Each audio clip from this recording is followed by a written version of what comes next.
Hello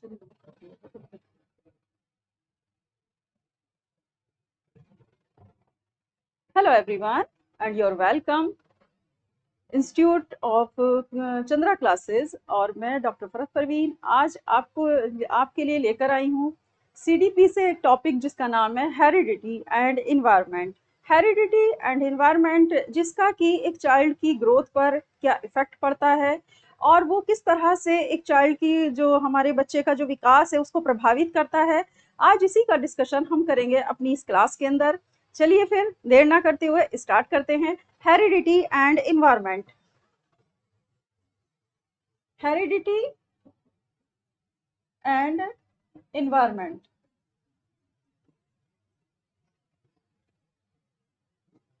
okay, is that clear? अब यहाँ पर हमें देखना है कि हेरिडिटी मतलब क्या हुआ, आपका वंशानुक्रम। अगर हम इसकी हिंदी देखें तो क्या कहलाता है, ये वंशानुक्रम।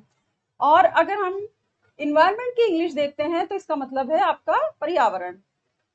पर्यावरण ये रहा, यानी हेरिडिटी और इन्वायरमेंट, वंशानुक्रम एंड पर्यावरण, इसका आपस में क्या रिलेशन है और ये कैसे एक दूसरे को प्रभावित करते हैं, यही डिस्कशन आज हमें अपनी क्लास में देखना है।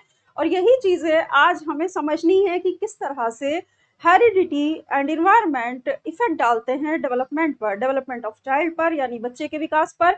जैसे कि आपने देखा होगा, जो भी हेरिडिटी का अगर हम देखें तो किन चीजों में होती है, जैसे कि बच्चे के आंख का रंग वो किससे मिलता है, माता पिता से, जो जेनेटिक्स होते हैं, जो जीन्स होते हैं उसके माता पिता के, उससे हमें मिलता है आंख, आंख का रंग, लंबाई चौड़ाई, किसी भी बच्चे की लंबाई चौड़ाई, ठीक है। उसके ऐसे गुण या ऐसे मतलब फिजिकली ऐसे गुण या इंटरली अगर हम देखें तो इस तरह के गुण या विशेषताएं जो कि हमें सामने से दिखाई देती हैं कि जैसे अरे ये तो अपने दादा पे गया है, अरे ये तो अपनी मम्मी पे गया है। जब इस तरह से बोला जाता है तो इसका मतलब क्या है कि उसके अंदर अपने वंश के वो गुण मौजूद हैं जो कि उसे वंशानुक्रम की क्रिया के द्वारा मिले हैं, इसी को हेरिडिटी बोला जाता है। अच्छा, अब बात आती है पर्यावरण की। पर्यावरण कहलाता है जिसमें आप शिक्षा प्राप्त करते हैं, कोई भी शिक्षा प्राप्त कर रहे हैं वो आपकी किसके ऊपर डिपेंड कर रहा है, इन्वायरमेंट के ऊपर डिपेंड कर रहा है।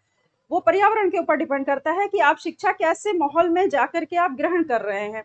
अगर आपकी शिक्षा एक ऐसे माहौल में हो रही है, आपने देखा होगा जो इंग्लिश मीडियम स्कूल के बच्चे होते हैं तो उन्हें इन्वायरमेंट कैसा मिलता है, उनकी फ्लुएंटली इंग्लिश क्यों अच्छी होती है, क्योंकि उन्हें जो इन्वायरमेंट मिलता है वो फ्लुएंटली इंग्लिश का ही मिलता है। यही वजह है कि उनके ऊपर उस पर्यावरण का, उस इन्वायरमेंट का बहुत ज़्यादा इफेक्ट होता है और वो उसी इफेक्ट को लेकर के अपनी इंग्लिश को अगर देखा जाए तो उनकी जो इंग्लिश की स्पीकिंग होती है वो एक वेल एंड गुड कंडीशन में होती है। जबकि उसी के अगर हम अदर एस्पेक्ट्स को देखें, अगर कोई बच्चा हिंदी मीडियम का है, क्योंकि उसे इन्वायरमेंट हिंदी मीडियम का मिला है और वो हिंदी मीडियम स्कूल से पढ़ा है, तो जाहिर सी बात है कि उसका इन्वायरमेंट मिलने की वजह से उसकी हिंदी ज़्यादा अच्छी होगी बनिस्बत इंग्लिश के।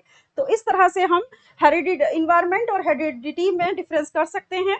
इन्वायरमेंट मतलब शिक्षा का वातावरण, शिक्षा का वातावरण,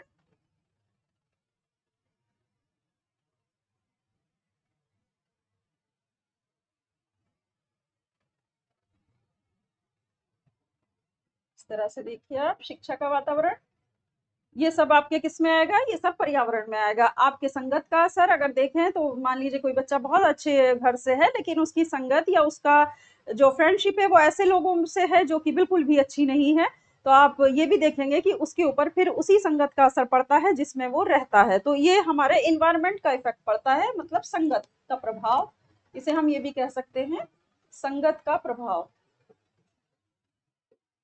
इस तरह समझिए संगत का प्रभाव। तो यहाँ पर बात देखने वाली ये है कि हेरिडिटी एंड एनवायरनमेंट किस तरह एक दूसरे के साथ मिले हुए हैं जो कि डेवलपमेंट को क्या कर रहे हैं, प्रभावित कर रहे हैं। डेवलपमेंट में विकास, डेवलपमेंट को क्या करते हैं, प्रभावित करते हैं, मतलब विकास को प्रभावित करते हैं। और इसका एक बहुत अच्छा सा फॉर्मूला आप याद रखिए, डेवलपमेंट को प्रभावित करने वाले हमारे अगर देखें हमारे विकास को प्रभावित करने में हेरिडिटी एंड इन्वायरमेंट का बहुत बड़ा योगदान है या बहुत बड़ा इसका इफेक्ट पड़ता है। और इसको हम इस तरह भी देखते हैं, इस फॉर्मूले को, एच का मतलब होता है आपका हेरिडिटी एंड ई का मतलब होता है इन्वायरमेंट, ठीक है। तो हेरिडिटी एंड एनवायरनमेंट आपस में जब मल्टीप्लाई होंगे, मीन्स आपस में मल्टीप्लाई होंगे मतलब जब इनका आपस में मल्टीप्लिकेशन होगा तो ये क्या होंगे, ये आपके डेवलपमेंट को प्रभावित करेंगे, ठीक है।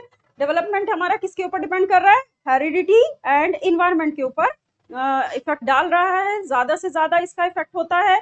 और ऐसा जरूरी नहीं कि हेरिडिटी का भी, अगर हम हेरिडिटी के पर्सपेक्टिव में देखें तो हेरिडिटी का भी इसके ऊपर ज्यादा एस्पेक्ट्स पड़ सकता है या फिर इन्वायरमेंट का। ऐसा हम नहीं कह सकते कि 50-50 का रेशियो है हेरिडिटी प्लस इन्वायरमेंट, लेकिन हाँ ये कभी कभी क्या होता है कि हेरिडिटी का ज्यादा प्रभाव होता है बनिस्बत इन्वायरमेंट के, और कभी कभी इन्वायरमेंट का ज्यादा प्रभाव होता है बनिस्बत हेरिडिटी के। लेकिन इन दोनों का मल्टीप्लिकेशन ही क्या मिलकर के प्रोडक्ट करता है, डेवलपमेंट को प्रोडक्ट करता है। इस तरह अगर आप देखेंगे तो जो हमारी इन दोनों की रिएक्शन से, या इस तरह भी हम कह सकते हैं इसको, अगर एक तरह की हम जो है इक्वेशन के माध्यम से इसको समझें, हेरिडिटी मल्टीप्लाई आपका एनवायरनमेंट, ये प्रोड्यूस किसको करता है, डेवलपमेंट को प्रोडक्ट के रूप में प्रोड्यूस करता है। मीन्स इसका डेवलपमेंट इसके ऊपर डिपेंड करता है कि हेरिडिटी और एनवायरनमेंट एक चाइल्ड को, एक छोटे बच्चे को किस तरह से मिल रहा है, ये आपका है इस तरह हेरिडिटी एनवायरनमेंट। अब यहाँ पर बात आती है, एक क्वेश्चन अक्सर पूछा जाता है कि मानव विकास में किसका महत्वपूर्ण योगदान है। अगर इस तरह के क्वेश्चन टेट सीटेट में पूछे जाते हैं तो आपको बहुत ही समझदारी से इसका आंसर देना है। मानव विकास में किसका महत्वपूर्ण स्थान है, उसने ये पूछा है। मानव विकास मतलब डेवलपमेंट, इसी से रिलेटेड है ये क्वेश्चन, मतलब डेवलपमेंट में किसका महत्वपूर्ण योगदान है। तो अगर आपके पास ऑप्शन आता है हेरिडिटी एंड इन्वायरमेंट, अगर ये इस तरह से ऑप्शन में आपके आता है दोनों चीजें मिलकर के, तो आप समझ जाइएगा कि आपका राइट ऑप्शन यही है। लेकिन अगर आपके पास ऑप्शन में हेरिडिटी अलग लिखा हुआ आता है, इन्वायरमेंट अलग से लिखा हुआ आता है, तो इसका मतलब ये वो आपका राइट ऑप्शन नहीं होगा, क्योंकि वो दोनों अलग अलग उसने आपको ऑप्शन में दिया है। जहां पर ये दोनों इंक्लूड होंगे जिस ऑप्शन में, उसी ऑप्शन को आपके सही माना जाएगा और वही ऑप्शन आपका सही होगा। तो इस तरह से आप इस क्वेश्चन को अपने सॉल्व करिएगा। बहुत ज्यादा क्वेश्चन पूछे जाता है इस तरीके का टेट सी टेट में, कि बताइए मानव विकास यानी ह्यूमन बीइंग डेवलपमेंट जो है वो किसके ऊपर डिपेंड कर रहा है, या इसका महत्वपूर्ण अगर हम देखें तो वो कौन से पार्ट्स हैं जो इसमें एक महत्वपूर्ण भूमिका निभाते हैं। तो उसमें आप कह सकते हैं कि हेरिडिटी एंड इन्वायरमेंट हैं, दोनों मिलकर के ही एक मानव विकास में अपनी महत्वपूर्ण भूमिका निभाते हैं। ओके, चलिए इतना समझ में आया अब आपको। चलिए अब आगे चलते हैं। नेक्स्ट है, अब इसमें कुछ इंपॉर्टेंट हमारी डेफिनेशन आती हैं, उन इंपॉर्टेंट डेफिनेशन को हमें देखना होगा। जैसे कि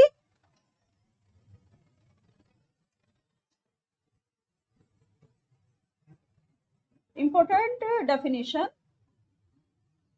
जिसे हम हिंदी में कह सकते हैं महत्वपूर्ण परिभाषाएं, ठीक है। इसमें अगर हम बात करें अपनी इंपॉर्टेंट डेफिनेशंस की, तो इसमें सबसे पहले इंपॉर्टेंट डेफिनेशंस में हमारे आती हैं जैसे वुडवर्थ की डेफिनेशन, वेरी मोस्ट इंपॉर्टेंट है। ये कुछ ऐसे थिंकर हैं जिनका आपको याद कर लेना चाहिए कि इनकी डेफिनेशन क्या है, क्योंकि कभी कभी इस तरह से भी पूछ लिया जाता है कि बताइए ये स्टेटमेंट किसने दिया, या इस स्टेटमेंट को कहने वाले जो थिंकर थे वो कौन है। तो इस तरह से करके आपको ये याद रखनी है। ये दो तीन है इसमें, जैसे कि रुथ बेनेट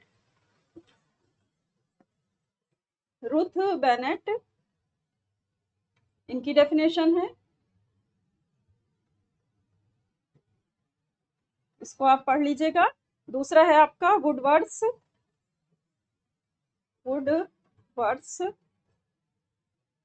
इनकी डेफिनेशन है, बहुत मोस्ट इंपॉर्टेंट है, ये आपको ध्यान देना है, इसको पढ़ना भी है। और जेम्स डेवर इनकी डेफिनेशन है। ये कुछ ऐसी डेफिनेशंस हैं जिन्हें आपको पढ़ लेना चाहिए, ज्यादा नहीं, लेकिन ये तीन डेफिनेशंस तो मोस्ट इंपोर्टेंट मानी गई हैं। इसके अलावा एक स्टेटमेंट पूछ लिया जाता है कि आनुवंशिकता के जनक कौन है, मतलब फादर ऑफ हेरिडिटी किसको कहा गया। तो आनुवंशिकता के जनक, अगर इस तरह से स्टेटमेंट पूछा जाए कि आनुवंशिकता के जनक कौन है, आनुवंशिकता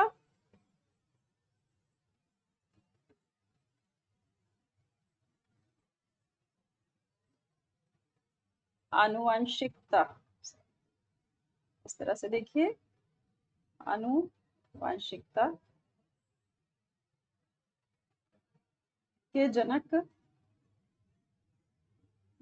कौन है? तो इसमें आप जब भी ये स्टेटमेंट पूछा जाए तो इसमें आपको ध्यान देना है कि वो हैं आपके Gregor John Mendel. Gregor John Mendel. Gregor John Mendel आनुवंशिकता के जनक माने जाते हैं, फादर ऑफ हेरिडिटी। इसमें आप इसको इंग्लिश में अगर बच्चे आप प्रिपरेशन कर रहे हैं तो फादर ऑफ हेरिडिटी, इसको ध्यान रखिएगा। फादर ऑफ हेरिडिटी, इसका आंसर आपका क्या होगा? Gregor John Mendel. इस तरह से करके आपको अपने इस क्वेश्चन का आंसर देना है ताकि आपका ऑप्शन कहीं से भी गलत ना हो। तो कुछ चीज़ें ऐसी हैं जो कि आपको अपने माइंडसेट में बिठा लेनी चाहिए, और क्योंकि आप टेट और सीटेट की अगर प्रिपरेशन कर रहे हैं तो आपके लिए बहुत ज़रूरी हो जाता है कि आप मोस्ट इंपॉर्टेंट जो पॉइंट्स हैं उनको राइट डाउन करते चलिए, ताकि आगे अगर आपको कभी रिवीजन करना पड़े तो आप जो है उसमें से अपनी जो एग्जाम पॉइंट ऑफ व्यू से हमारे मोस्ट इंपॉर्टेंट स्टेटमेंट हैं उन्हें आप आराम से पढ़ सकें और उनका एक बार रिवीजन करके अपने एग्जाम में जा करके आप राइट ऑप्शन पर क्लिक करके आए। ओके, चलिए नेक्स्ट देखते हैं। अब बात आती है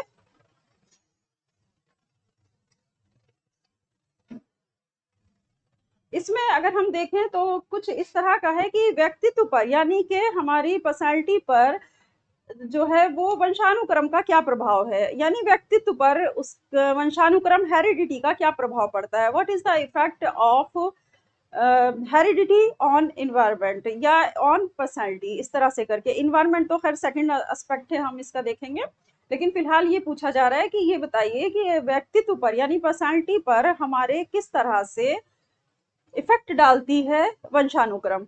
तो हेरिडिटी किस तरह से उसे इफेक्ट करती है, उसको कैसे प्रभावित करती है। इसमें सबसे पहला है शारीरिक विकास पर प्रभाव। सबसे पहला पॉइंट है इसमें, यहाँ पर देख लेते हैं। फर्स्ट पॉइंट है यहाँ पर ये व्यक्तित्व पर वंशानुक्रम का प्रभाव। पहली हेडिंग आप इसको इस तरह से समझिए, व्यक्तित्व पर वंशानुक्रम का प्रभाव। वंशानुक्रम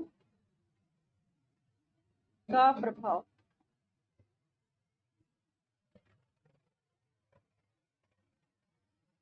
व्यक्तित्व पर वंशानुक्रम का प्रभाव मीन्स यानी कि हमारी जो पर्सनैलिटी है उसके ऊपर हेरिडिटी का किस तरह से इफेक्ट पड़ता है, हमें ये देखना है। अब इसमें सबसे पहले आ जाता है शारीरिक प्रभाव।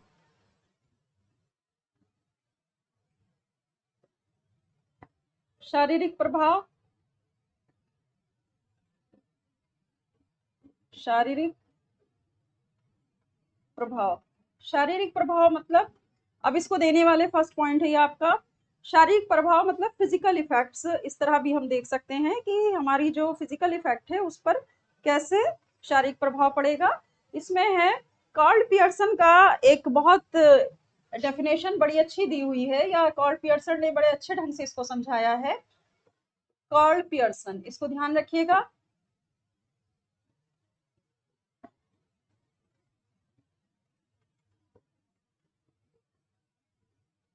कार्ल पियर्सन, इन्होंने कितने अच्छे ढंग से देखिए बताया है। इन्होंने कहा कि लंबाई गुणा चौड़ाई गुणा ऊंचाई, लंबाई चौड़ाई ऊंचाई रंग रूप, ये सब जो शारीरिक प्रभाव होते हैं बच्चे के ऊपर वो कहाँ से आते हैं? हेरिडिटी से आते हैं।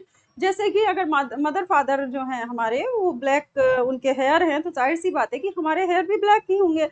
और अगर उनके जो हेयर हैं वो ब्राउन कलर के हैं, जैसे आपने देखा भी होगा जो इंग्लिश मैन होते हैं या अंग्रेजों के बच्चे होते हैं वो हमेशा कैसे रंग के होते हैं? गोरे गोरे। उनके जो हेयर कलर होता है वो भी ब्राउन कलर का होता है, वो उनको हेरिडिटी में मिला है अपने पेरेंट्स से। ऐसे ही जो हम इंडियंस होते हैं तो हमारे इंडियंस के जो बच्चे होते हैं वो ब्लैक हेयर के साथ पैदा होते हैं क्योंकि उनके पेरेंट्स भी ब्लैक हेयर रखते हैं। तो इस तरह से अगर हम देखें तो हमारे ऊपर जो शारीरिक प्रभाव है सबसे ज्यादा, जैसे कि लंबाई पिताजी से आई, लंबाई चौड़ाई ऊंचाई, ये सब किससे आया? अपने पेरेंट्स से आया। तो यही शारीरिक प्रभाव है। कार्ल पियर्सन ने इसी को डिफाइन किया है कि जब लंबाई चौड़ाई ऊंचाई और स्किन कलर प्लस आंखों का कलर और हेयर कलर ये सारी चीजें आती हैं या ये सारी चीजें होती हैं, तो ये कहाँ से होती हैं? शारीरिक प्रभाव से होती हैं, और ये एक वंशानुक्रम का प्रभाव इसके ऊपर पड़ता है। ठीक है, ये हेरिडिटी का एक बहुत अच्छा एग्जाम्पल है आपके लिए। और ये इसके ऊपर अगर हम देखें तो व्यक्तित्व पर कैसे हेरिडिटी का प्रभाव पड़ता है, सबसे पहला शारीरिक प्रभाव, और इसको कार्ल पियर्सन ने डिफाइन किया था। ओके, चलिए नेक्स्ट देखते हैं नंबर 2 पर। नंबर टू है आपका मूल शक्तियों पर प्रभाव।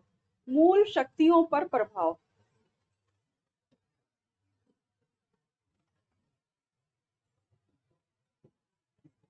मूल शक्तियों पर प्रभाव। मूल शक्तियां, इसको डिफाइन करने वाले थे हमारे पास थॉर्नडाइक। इसको डिफाइन किया था थॉर्नडाइक ने।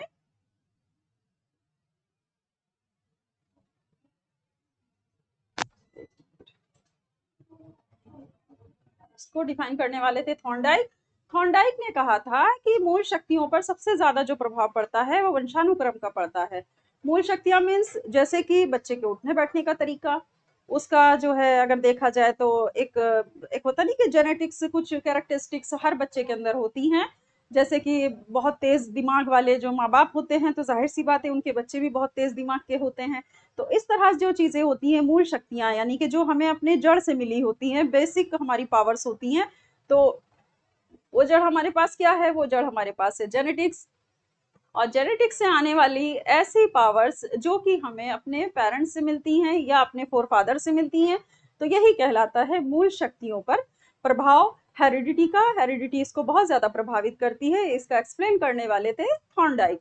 नेक्स्ट देखते हैं नंबर 3 पर है हमारा बुद्धि पर प्रभाव। नंबर 3 बुद्धि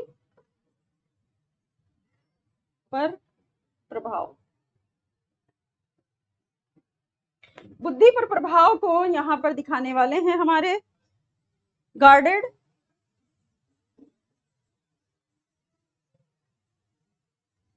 यहाँ पर इनको जो दिखाया था वो दिखाया था गार्डेड ने।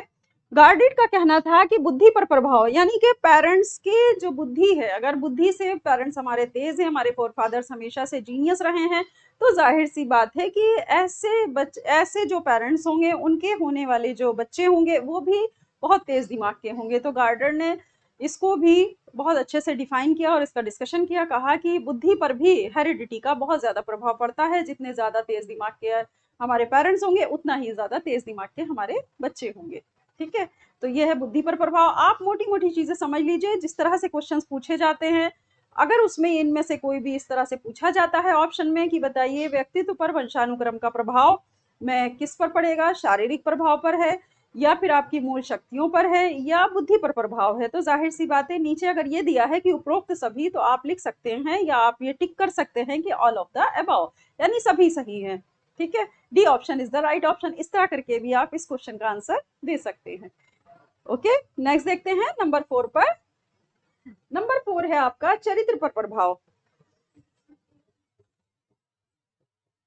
चरित्र पर प्रभाव। चरित्र पर प्रभाव को हमारे डिफाइन करने वाले थे डगडेल।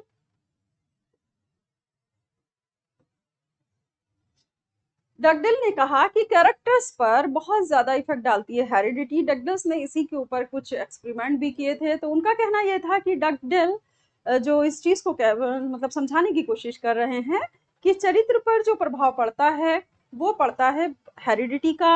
अगर पेरेंट्स का जो है वो कैरेक्टर्स जो है वो एक हाई लेवल का है, या वो एक उनके अंदर इस तरह की चीजें हैं कि जो एथिक्स को ज्यादा वैल्यूबल मानते हैं या एथिक्स पर चलने वाले लोग हैं, रूल्स एंड रेगुलेशन वाले हैं, तो जाहिर सी बात है उनके जो बच्चे होंगे उनके भी चरित्र का निर्माण उतने ही अच्छे ढंग से होगा। और उनका चरित्र अपने, क्योंकि वो फॉर फादर से लेकर के आए हैं इस कैरेक्टरिस्टिक्स को, तो वो भी उसी तरह से ideas, rules regulation and ethics को फॉलो करेंगे।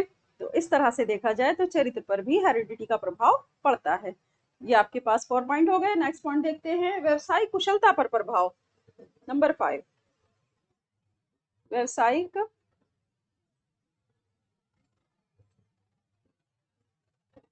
कुशलता पर प्रभाव। ये देखिए व्यवसायिक कुशलता पर प्रभाव, इसका डिस्कशन करने वाले थे कैटल।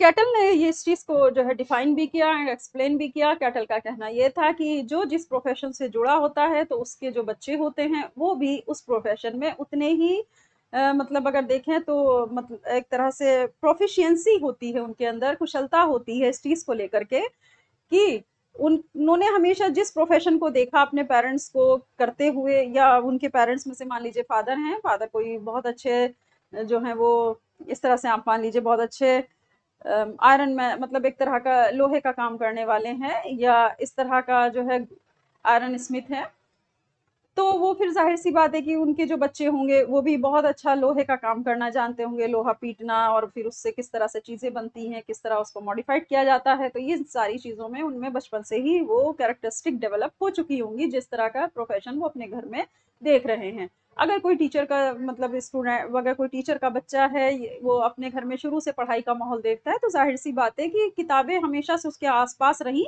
तो उसके लिए किताबों को जानना समझना बहुत आसान होगा, क्योंकि उसने हमेशा से अपने पेरेंट्स को देखा है किताबों के करीब। तो उस जाहिर सी बात है कि उस व्यवसाय में उसे भी कुशलता है, और वो बहुत अच्छे से जानता होगा कि टीचिंग क्या होती है, किस तरह से जो है एक टीचर को अपने आप को किस तरह से पढ़ाना होता है या स्टेब्लिश रखना होता है इस प्रोफेशन में, और किस तरह उसे अपने इथिक्स को फॉलो करना होता है। तो ये सारी चीज़ें एक बच्चा अपने पेरेंट्स से बचपन में ही सीख लेता है। हालाँकि ये चीज़ें जो है अगर देखा जाए तो डार्विन ने इसको गलत साबित किया था कि ऐसा नहीं है कि चोर का बच्चा चोर ही होगा या टीचर का बच्चा टीचर ही होगा। यहाँ ये बात नहीं आ रही है, इसको भी क्लियर कर लीजिए कि ऐसा नहीं है कि पहलवान का बच्चा पहलवान ही होगा, लेकिन कैरेक्टरिस्टिक्स फिर भी वो रहेंगी उसकी। वो मूल अगर हम देखें तो मूल चरित्र जो उसका है वो तो रहेगा, लेकिन अगर उसको एनवायरनमेंट अच्छा मिल जाए तो वो सारी चीज़ें उसकी चेंज भी हो सकती हैं। और दूसरे ज़रूरी नहीं कि अगर कोई जो है वो किसान का बेटा है तो वो किसान ही बनेगा, किसान का बेटा आईएएस अफसर भी बन जाता है। तो यहाँ पर इस चीज़ को देखें तो हेरिडिटी हमारे व्यक्तित्व पर जो प्रभाव डाल रही है उसमें चरित्र भी है। अगर माँ बाप देखिए चरित्र पर भी है और व्यवसाय कुशलता पर भी है, तो जाहिर सी बात है उस बच्चे को अपने किसानी तो बहुत अच्छे से आती होगी, क्योंकि उसने अपने पेरेंट्स को देखा है किसानी करते हुए। लेकिन अगर इसके अलावा उसको उसके पेरेंट्स बहुत अच्छा एटमॉस्फेयर देते हैं, पढ़ाई का एटमॉस्फेयर देते हैं, तो जाहिर सी बात है कि वो बच्चा आगे चल करके एक कामयाब इंसान बन सकता है। नेक्स्ट आता है सामाजिक पहलू पर प्रभाव, नंबर 6।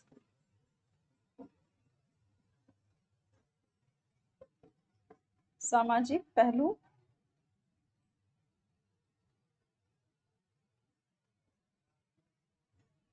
पर प्रभाव।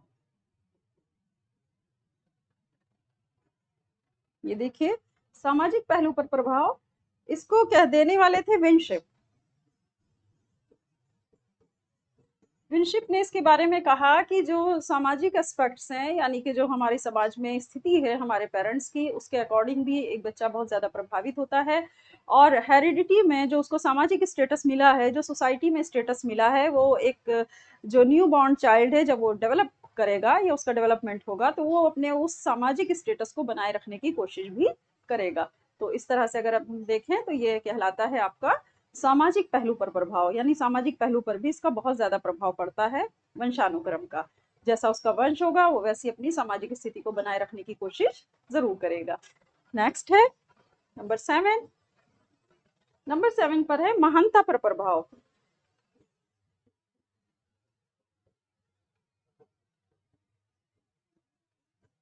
महानता पर प्रभाव, ये देखिए ये हेडिंग है आपकी। इसका अगर हम कहें तो गाल्टन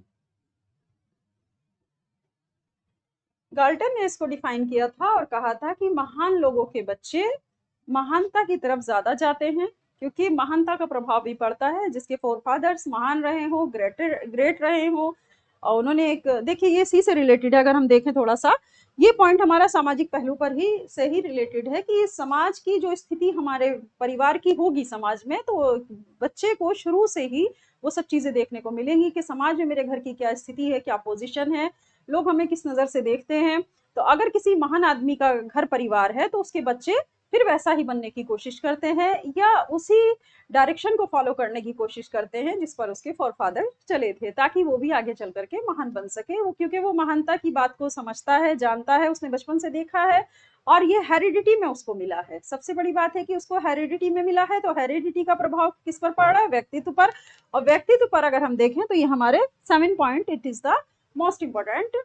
और ये इसमें यहाँ पर अगर बात की जाए तो एक बार फिर से चलिए मेरे साथ आप रिवाइज कर लीजिए। नंबर 1 पर है शारीरिक प्रभाव, जिसको देने वाले थे कॉल्ड पियर्सन ने। इसके बारे में कहा नंबर 2 है मूल शक्तियों पर प्रभाव, जिसके बारे में थॉर्नडाइक ने कहा। बुद्धि पर प्रभाव गार्डेड कह रहे हैं। नंबर 4 चरित्र पर प्रभाव डगडेल कह रहे हैं।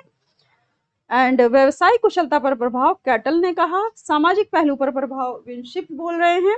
महानता पर प्रभाव गॉल्टन ने दिया। इस तरह करके आप इसको समझिए और अच्छे से, यहाँ तक अगर आपको बहुत अच्छे समझ में आ गया हो तो नेक्स्ट वीडियो में हम फिर आपके साथ डिस्कशन करेंगे इसी से रिलेटेड। अब हम पढ़ेंगे कि व्यक्तित्व पर वातावरण का प्रभाव किस तरह से पड़ता है। अभी तो आप इसी पर ज़्यादा फोकस करिए, जहाँ तक मैंने आपको बताया है इससे रिलेटेड क्वेश्चंस पूछे जाते हैं टेट और सीटेट में, और आप फोकस करिएगा इस पर। और ये सारे पॉइंट्स जितने भी मैंने आपको बताए हैं उसके राइट डाउन कर लीजिए अपनी नोटबुक में। ओके, चलिए नेक्स्ट वीडियो में फिर मिलते हैं। Okay, bye bye.